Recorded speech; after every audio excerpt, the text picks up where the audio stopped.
धर्मशाला के तपोवन में विधानसभा अध्यक्ष विपिन सिंह परमार मीडिया से मुखातिब होते हुए क्या बोले, सुनिए। ये जो विधानसभा है, लगभग इसमें 200 के लगभग लोगों के जो आगंतुक हैं या इस विधानसभा की प्रोसीडिंग को, कार्रवाई को देखना चाहते हैं, यहाँ पर व्यवस्था की गई है। वहाँ पर भी कोविड के नियमों का हम पूरी तरह से पालन करेंगे और एक निवेदन सभी से करेंगे कि इस विधानसभा के परिसर में बेवजह कोई हजूम ना लगाए। ये इसके लिए हम बिल्कुल स्ट्रिक्ट हैं। जिसको मिलना है मंत्रियों से, माननीय मंत्रियों से मिलना है, माननीय मुख्यमंत्री से मिलना है। और दूसरा, हम ये भी चाहते हैं कि अगर कोई बड़ा प्रतिनिधिमंडल सरकार से अपनी दरख्वास्त, अपनी आवाज़ पहुंचाना चाहता है तो वो आवाज़, वो वहाँ कौन से प्रतिनिधिमंडल कितनी संख्या में मिलना चाहते हैं, वो प्रशासन के माध्यम से और हमारे सचिवालय के माध्यम से यहाँ तक पहुँच पाएंगे। पर विधानसभा के इस परिसर में बेवजह हम सोशल डिस्टेंसिंग की धज्जियां ना ख़त्म करें, ये मैं निवेदन करना चाहता हूं। जहां तक कोशिश करूंगा कि हर कोई अपने विधानसभा प्रदेश को लेकर के मुद्दे उठाएं,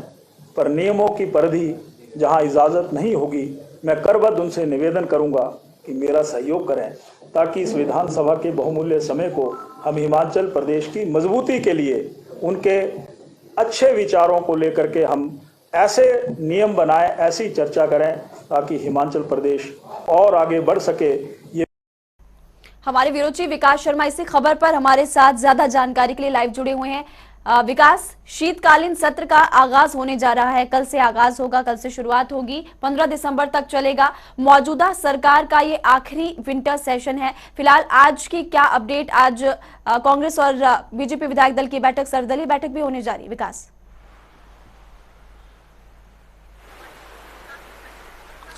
निश्चित रूप से देखिए 3 बजे आज सर्वदलीय बैठक जो है वो होने जा रही है और विधानसभा परिसर के भीतर जो है ये बैठक बुलाई गई है और जो अध्यक्ष हैं विधानसभा के विपिन सिंह परमार, उन्होंने ये बैठक बुलाई है और इस बैठक के जरिए यही बताया जाएगा कि आप सौहार्दपूर्ण माहौल में इस पूरे सत्र को चलने दें, क्योंकि देखिए 5 दिन का ये सत्र जो है वो यहाँ पर रहेगा। इन 5 दिनों के सत्र के दौरान 14 तारीख को प्राइवेट मेंबर डे रखा गया है, जिसमें संकल्प जो है विधायक द्वारा, यहाँ पर सदस्य द्वारा जो है वो लिया जाता है और इसमें कई अहम मुद्दे जो हैं वो इस 5 दिन के सत्र के दौरान जो हैं वो सदन के भीतर उठाए जाते हैं। तमाम प्रोसीडिंग्स जो हैं वो चलने वाली हैं और 576 सूचनाएं जो हैं वो अभी विपिन सिंह परमार ने बताया, जिस तरह से 576 सूचनाएं जो हैं वो यहाँ पर दी गई हैं, जिसमें अभी तक 388 जो है वो यहाँ पर तारांकित प्रश्न जो है वो यहाँ पर पूछे जाएंगे और 188 के करीब जो है वो अतारांकित प्रश्न जो है वो यहाँ पर पूछे जा रहे हैं और बहुत से ऐसे हैं जो कि ऑनलाइन भी सचिवालय को, जो विधानसभा सचिवालय है, उसको प्राप्त हुए हैं। निश्चित रूप से बड़ी चुनौती है और बड़ी चुनौती के बीच इसलिए भी क्योंकि जो कोरोना है, कोरोना प्रोटोकॉल का पूरी तरह से पालन जो है वो यहाँ पर करना होगा। इस तरह के निर्देश जो हैं वो विधानसभा सचिवालय की तरफ से जारी किए गए हैं। इसके साथ साथ जो 200 से ज्यादा जो विजिटर्स है, जो विधानसभा की प्रोसीडिंग्स देखने के लिए लोग यहाँ पर पहुंचेंगे, वो 200 से ज्यादा नहीं होने चाहिए और पूरी तरह से सोशल डिस्टेंसिंग, मास्क जैसी जो व्यवस्थाएं हैं वो पूरी तरह से वैसी की वैसी ही चलेंगी, जिस तरह से हमने शिमला में देखा। तपोवन में ये विधानसभा का सत्र जो है वो होने जा रहा है। आज शाम को भी आज विधायक दल की बैठकें होनी है। एक तरफ जहां बीजेपी जो है वो रणनीति अपनी बनाएगा, वहीं दूसरी तरफ विपक्ष भी रणनीति यहां पर बनाने वाला है। विपक्ष इसलिए जरूरी है क्योंकि देखिए विपक्ष पहले की तरह पूरी तरह से रणनीति इसलिए भी तेज होती नजर आ रही है क्योंकि सदन के भीतर,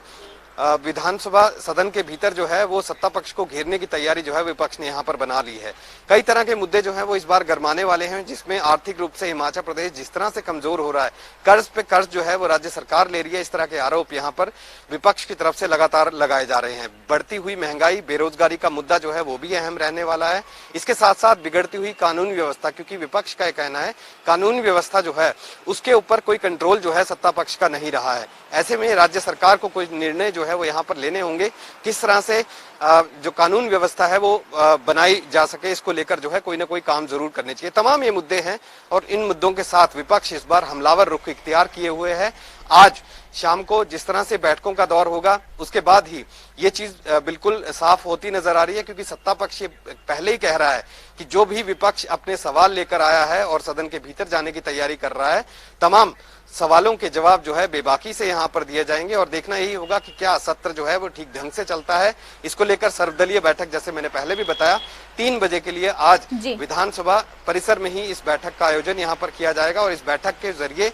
ये कि सौहार्दपूर्ण माहौल में जो है बैठक हो, ताकि वो प्रतिनिधि जनता ने जिनको चुनकर जो है विधानसभा में भेजा है, आखिरकार वो किस तरह से अपने सवालों को जो है वो सदन के भीतर रख सकें और उसका जवाब जो है सत्ता पक्ष यहाँ पर ठीक से दे पाए। ठीक है विकास, एक और जानकारी ये मिल रही है कि इस सत्र के पहले दिन काम रोको प्रस्ताव भी क्या विपक्ष ला सकता है?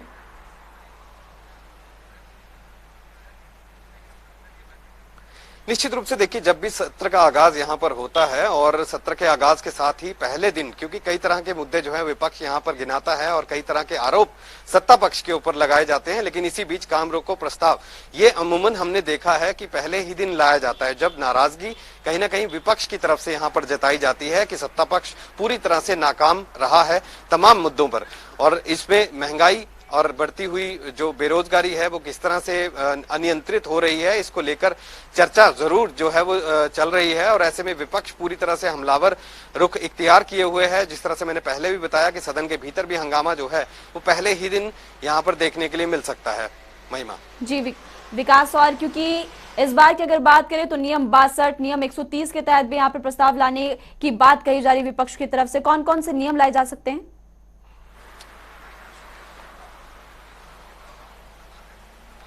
देखिए, बिल्कुल वही नियम जो है जिस तरह से पहले की विधानसभा में हमने देखा, सत्र के दौरान हमने देखा, क्योंकि ये 13वीं विधानसभा का 13वां सत्र है और इस जयराम सरकार का ये आखिरी सत्र जो है इसे माना जा रहा है, क्योंकि अगले साल जब हम इस समय बात कर रहे होंगे तो चुनावों की घोषणा हो चुकी होगी और दिसंबर में जो है अगली सरकार का कार्यकाल जो है अंत तक जो है वो संभालना होता है। ऐसे में चुनाव हो चुके होंगे, इस सरकार का ये आखिरी सत्र है, लेकिन इस बार जो मुद्दे हैं वो कई तरह के हैं। नियम जो है, नियमावली यहाँ पर बनाई गई है, सदन के भीतर जो नियम है उन्हीं का पालन जो है वो यहाँ पर करना होगा। हालांकि कई तरह के नियम के तहत जो है वो प्रश्न पूछे जाते हैं। नियम 62 है, नियम 130 है, नियम 101 है और तमाम ये चीजें जो है ये सत्र बेहद महत्वपूर्ण है, क्योंकि मौजूदा सरकार का ये आखिरी विंटर सेशन है और देखने वाली बात होगी कि सदन में इस बार किन किन मुद्दों को लेकर विपक्ष हंगामा कर सकता है। शुक्रिया इस तमाम जानकारी के